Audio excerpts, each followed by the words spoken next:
One of the greatest mistakes some people make is when God sends them on assignment, they run off on their own. The person doesn't even pray to ask God for strength. You might think it's physical strength or anything. Let me explain.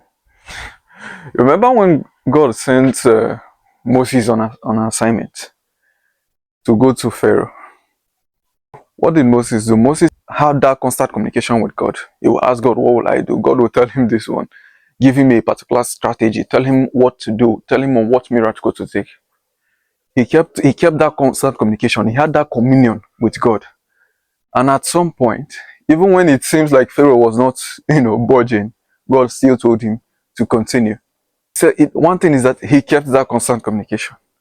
And if you remember, Moses had already tried to help the Israelites while they were in captivity before.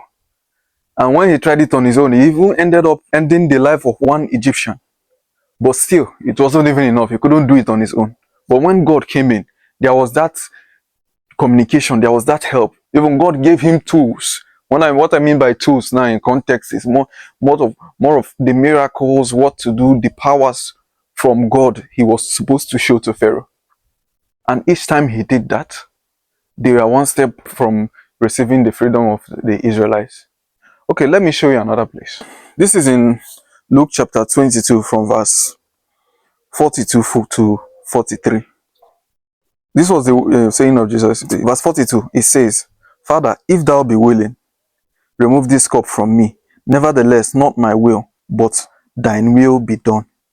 And there appeared an angel unto him from heaven, strengthening him.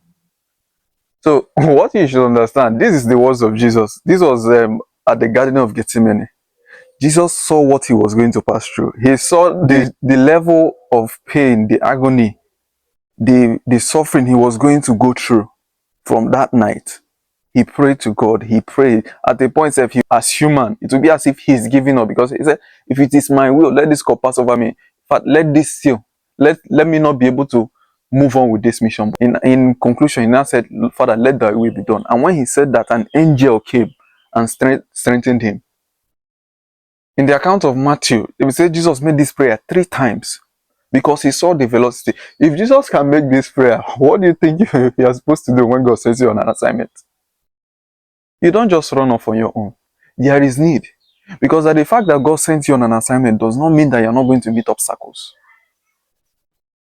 One of the words of Moses told God that if your presence don't go with us, we are not going. Because he understood the importance of that constant communication, that communion, the presence of God. So let's all have that mindset. We need to walk with God.